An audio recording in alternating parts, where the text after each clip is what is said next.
गर्मियां शुरू हो चुकी हैं और ऐसे में आप अपने बच्चों के लिए कौन से प्रोडक्ट इस्तेमाल कर रहे हैं, इसका डायरेक्टली इम्पैक्ट करता है बच्चे की ओवरऑल हेल्थ पे। कहीं बच्चे को रैशेस तो नहीं हो रहे, घमूरियां तो नहीं हो रही, कोई एलर्जी तो नहीं हो रही। इसलिए गर्मी के मौसम में सही प्रोडक्ट्स का इस्तेमाल करना बेहद जरूरी है। कौन कौन से प्रोडक्ट्स मैं रिकमेंड करूंगी इन गर्मियों के लिए, छोटे बच्चों के लिए, 2 साल से छोटे बच्चों के लिए स्पेशली। चलिए वो जानने के लिए आप वीडियो को एंड तक पूरा देखिएगा, सो दैट आपको हर प्रोडक्ट के बारे में अच्छे से डिटेल में जानकारी दे पाऊं। मैंने बहुत सारी ब्रांड्स जो है अपनी डॉटर के लिए इस्तेमाल की थी, बिकॉज आई डिडंट नो कि कौन सी ब्रांड पे मैं ज्यादा विश्वास कर सकती हूँ और किस पे नहीं। लेकिन ये जो मैं वीडियो बना रही हूँ, ये किसी कंपनी के साथ में कोलैबोरेट करके नहीं बना रही हूँ। ये जो वीडियो है टोटली मेरे पर्सनल एक्सपीरियंस के बिहाफ पे है, जैसे कि मैं आपको अपने बच्चे की केयर करने के लिए अच्छी सी और सटीक जानकारी भी दे पाऊँ। चलिए वीडियो स्टार्ट करते हैं। मेरा नाम Diksha, you watching me on mom kid express. और अगर अभी तक आपने हमारे इस चैनल को सब्सक्राइब नहीं किया है तो जल्दी से सब्सक्राइब कर लीजिए। गर्मियों के लिए मैंने उन्हीं प्रोडक्ट्स को हमेशा सेलेक्ट किया है जो कि कंसिस्टेंसी में काफी ज्यादा थिक ना हो, थोड़े रनी कंसिस्टेंसी में हो तो बहुत ज्यादा अच्छा है।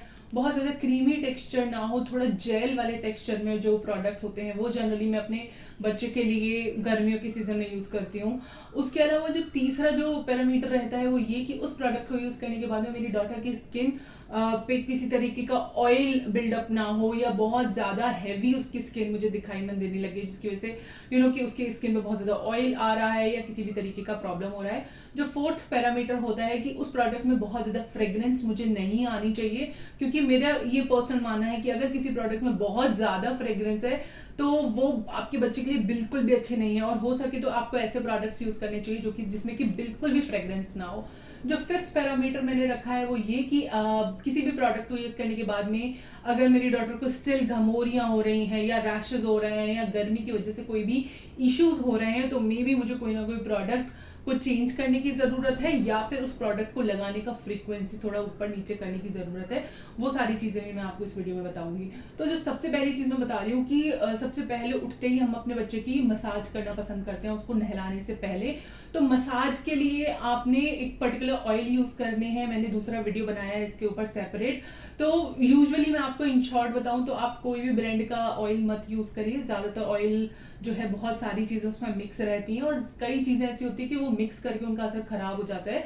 तो इसीलिए आप कोकोनट का ऑयल यूज करिए, बिंदास, एकदम कोल्ड प्रेस वाला, ज्यादा उसमें किसी भी तरीके का मिक्स कोई भी नहीं होना चाहिए, ठीक है। तो मुझे एक हैथमिक कंपनी का आता है, वो मैंने बहुत लंबे टाइम यूज किया है। रिसेंटली मैं अभी नहीं यूज कर रही हूँ, बट मैंने काफी लंबे टाइम उस ऑयल को यूज किया है। जो दूसरी चीज है, उसके बाद में आपने अपने बच्चों को 1-1.5 घंटे तक आपने अपने बच्चों को नहलाना नहीं है जब तक कि वो ऑयल उसकी बॉडी में एब्जॉर्ब ना हो पाए। उसके बाद में आपने अपने बच्चों को नहलाना है, मीडियम टेम्परेचर के पानी पे नहलाना है। अगर आपका बच्चा बहुत ज्यादा छोटा है तो ठंडे पानी से नहीं नहलाइए, लेकिन अगर आपका बच्चा उसको प्रॉब्लम नहीं होती है जो टैप वाटर से नहाने में, तो आप नॉर्मल टैप वाटर भी नहला सकते हैं। तो नहाने के टाइम पे मैंने जो हमेशा इस्तेमाल किया, लाइक मेरी डॉटर अभी 4.5 साल की हो गई है, मैं अब तक वो यूज करती हूँ, वो है सेबामेड का जो बॉडी वॉश है। वो इतना लाइट है, इतना जेंटल है, बहुत ही ज्यादा अच्छा लगता है। सेबामेड का बॉडी वॉश है, वो आप यूज कर सकते हैं। और इसके बीच में भी मैंने कई बॉडी वॉश यूज कर रही थी मेरी डॉटर के लिए, बट ये एक ऐसा चीज था जो मेरी डॉटर जब पैदा हुई थी तब से लेके अब तक कंसिस्टेंटली रहा है। बीच में कुछ ट्राई किया, बट फिर उसके बाद में सेबामेड की बॉडी वॉश पे ही वापस आ गई। तो सेबामेड का बॉडी वॉश आप ले सकते हैं, सारे लिंक्स नीचे डिस्क्रिप्शन में मिल जाएंगे। और देन उसके बाद अगर मैं शैम्पू की बात करूं तो शैम्पू में 2 ऑप्शन मेरे पास में है जो कि बहुत ज्यादा अच्छे हैं। आप मामा अर्थ का शैम्पू ले सकते हैं, वो भी बहुत ज्यादा ऑर्गेनिक है, अच्छा है। और दूसरा अगेन सेबामेड का जो शैम्पू है वो भी बहुत ज्यादा अच्छा है। सेबामेड के शैम्पू में ये प्रॉब्लम है कि आपको 2 बार शैम्पू करना पड़ेगा तब ऑयल निकलेगा, लेकिन मामा अर्थ का जो है उसमें एक बार में निकल जाता है। लेकिन ऐसा नहीं है कि उससे आपके बच्चे की स्कैल्प जो है वो ड्राई हो जाए, एकदम रूखे बाल लगे, ऐसा भी नहीं है। तो ये दोनों ही मेरे को बहुत ज्यादा शैम्पूज पसंद है।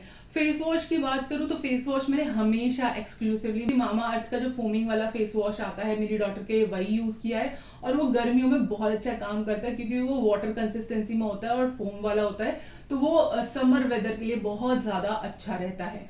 आफ्टर दैट जो है मैं मेरी डॉटर को हमेशा लोशन लगाना, हमेशा मैंने कोशिश की कि मैं उसको हमेशा लोशन लगाऊं, चाहे विंटर है या समर है।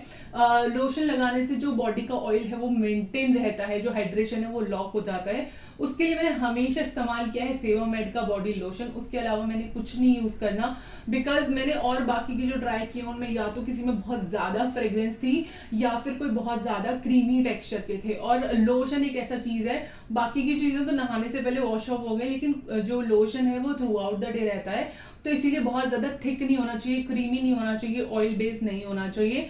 सो मैं यहाँ पे सेवामेड का ही लोशन इस्तेमाल करती हूँ, बहुत ही ज्यादा जेल और बहुत ज्यादा वाटरी कंसिस्टेंसी में, तो मुझे बहुत बहुत ज्यादा पसंद है, स्पेशली समर्स के लिए। विंटर में मैं शायद स्विच करूं कभी कभार कोई और थिक लोशन के लिए, बट गर्मियों में तो मैंने हमेशा ही सेवामेड का लोशन अपनी डॉटर के लिए इस्तेमाल किया है।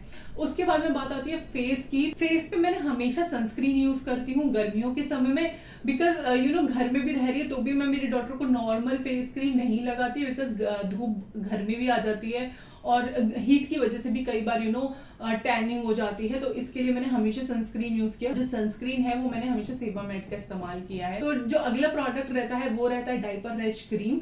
तो डायपर रैश क्रीम जो है आप मामाअर्थ का ट्राई कर सकते हैं या फिर आप चीकू का भी ट्राई कर सकते हैं। सेवामेड का जो डायपर रैश क्रीम था वो मुझे बिल्कुल भी पसंद नहीं था, क्योंकि वो बहुत ज्यादा थिक था, जो मुझे लगता था मेरी डॉटर को कंफर्टेबल नहीं रहता था। सो सेवामेड का जो डायपर रैश क्रीम था, एक्चुअली वो शायद किसी और नाम से आता है, आई थिंक, एक्चुअली बहुत टाइम हो गया तो इसलिए मुझे एग्जैक्टली याद नहीं, बट उसका जो डायपर रैश क्रीम था वो मैं बिल्कुल भी रिकमेंड नहीं करती हूँ। इंस्टेड ऑफ दैट आप मिमी का या फिर आप चीकू का या फिर आप मामाअर्थ का ट्राई कर सकते हैं। ये वाले जो प्रोडक्ट्स हैं ये मैं इन पे आंख बंद करके भरोसा करती हूँ। उम्मीद करती हूँ आपको ये वीडियो अच्छा लगा होगा। अगर आपको ये वीडियो अच्छा लगा तो इस वीडियो को लाइक करें, शेयर करें और मॉम किड एक्सप्रेस को सब्सक्राइब करें।